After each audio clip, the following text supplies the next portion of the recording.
Welcome, scholars. This is lesson 3-1.3 on the rise and spread of Buddhism in China.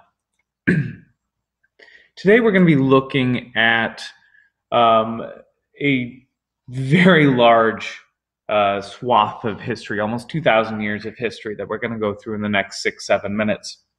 So do keep in mind that we are summarizing a summary of a summary here, but I do want to remind you of some of these key points that we've already covered and give you an idea of where things are going. Now, Buddhism, as we've discussed, is based upon the teachings of Siddhartha Gautama, who is a historical figure in India, but has become known as simply the Buddha.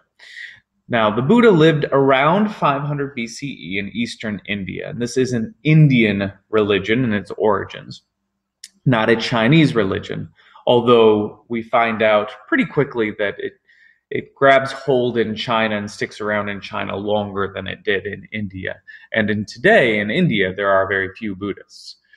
Now, the Buddha, he taught that people could end their suffering by eliminating their desires. There are other tenets of Buddhism, that are important, but this is one of the main ones, that the suffering and the pain that we feel in life is due to our desires and our wants for things that are transient, they're passing, and therefore our wants are never really realized. By eliminating those desires, we can end our suffering. This is that principal tenet of Buddhism, and by about 100 BCE, Buddhist teachings were beginning to arrive in China. Now, just because they've arrived does not mean that they're going to take hold and dominate. Buddhism does get introduced to China, 100 BC, but at the time, the Han Dynasty, which was the ruling dynasty of China for about 400 years, was promoting Confucianism as the primary Chinese belief system. So they were really focused on Confucian thought, spreading Confucian thought, supporting Confucian thought, and therefore Buddhism did not get this state sponsorship and therefore remained a very minor element within Chinese society. But as the Han decline and we move on into the Tang Dynasty, we start to see Buddhism becoming more and more popular. And so about 600 years after it arrived in China, by the 500s AD, just prior to the Tang Dynasty, it is a major philosophy within China. Certainly not the main philosophy. It was competing still with Confucianism and Taoism, but it was significant enough that by the time the Tangs roll around, and they will rule for about 300 years, Buddhism was fully accepted. The Tang did not personally subscribe to Buddhist thought. They were themselves Taoists. But right up until the end of the Tang Dynasty, they recognized that a number of their people were Buddhists. They did not see Buddhism as a major threat, and therefore Buddhism was a fully accepted practice within China.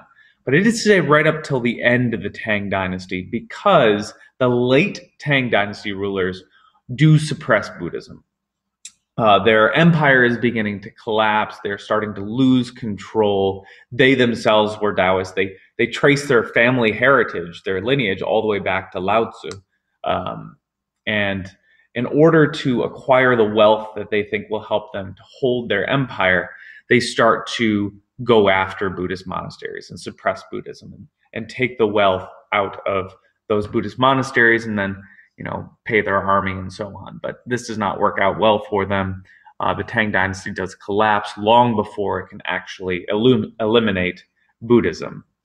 And then through another period of instability, we eventually wind up with the Song Dynasty. The Song Dynasty is again going to look at Buddhism as being a main philosophy within China. They're going to fully embrace Buddhism, and accept the fact that China is in large part a Buddhist nation. And as the Song unify and as the Song expand their territories and their holdings, they're also going to expand Buddhist teachings. And Buddhism during the Song Dynasty becomes the dominant belief system in China. This is where we start to see that there are more Buddhists than there are Taoists or Confucianists. So the Song unification period the Song being able to bring a large period of internal peace, particularly to their southern regions, really helps Buddhism to thrive and to expand. A large number of monasteries and shrines are built, and it spreads Buddhist teachings quite widely throughout China. It's going to be the Yuan dynasty, however, that really solidifies Buddhist philosophy as the dominant Middle Ages philosophy of China.